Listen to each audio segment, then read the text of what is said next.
aš norėčiau trupučiuką papildyti Algimantą.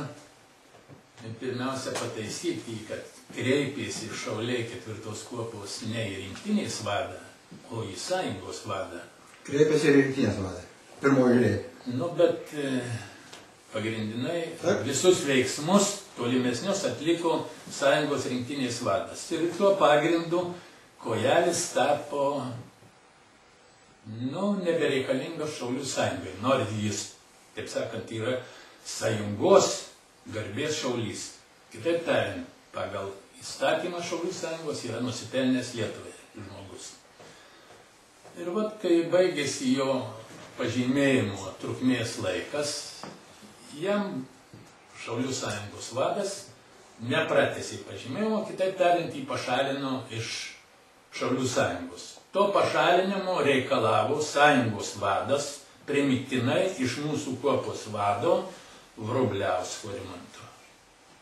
Buvo įvykęs susirinkimas, valdybos posėdis kuopos, kuriame dalyvavau aš, dalyvavo Algimantas, ir ten buvo maždaug prašoma pritarti jo pašalinimui iš Šaulių sąjungos.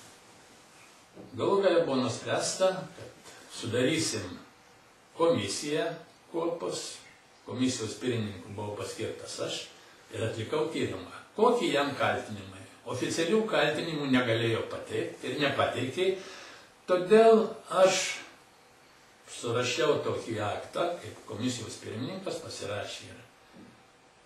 Ir nariai komisijos sutiko, reiškia, suderintą tokį aktą apie neteisėtus sąjungos vadų veiksmus, kuris nesilaiko Lietuvos įstatymų. Konkrečiai ten pažymėjau 3 straipsnius, kurie numato tokią baudą: griežtą papeikimą už nesilaikymą, pašalinimą iš pareigų arba pažeminimą pareigos. Tai jis pažeidė 3 tokius pagrindinius straipsnius. Ir svarbiausia, kad, taip sakant, Šaulių, išniekino istorinę Šaulių praeitį. Savo veiksmais, įvesdamas tuos naujus ženklus, įvesdamas ženklus jauniesiams šauliams, paskiau prievartą įpareigojo ženklus pakeisti beretį taip pat, tais vyresniesiams šauliams tų jaunų šaulių ženklus. Tarkim, čia yra ženklas ne jauno šaulio, šaulio.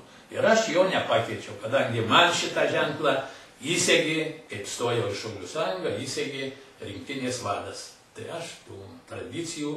Ir tas ženklas yra aprašytas statute, o, reiškia, jis vėlgi pažeidė statuto reikalavimus. Tai kitaip tariant, reiškia, mūsų Šaulių sąjungos vadas nevykdo nei Lietuvos įstatymų, nei kitų teisės aktų, tuo pačiu jis pažeidė ir sulaužė priesaiką. Sulaužė priesaiką, nes Šaulių sąjungos arba kariuomenės priesaika yra pasakyta labai paprastas dalykas, keliais sakiniais, kad reiškia privalo laikytis konstitucijos, įstatymų ir teisės aktų reikalavimų.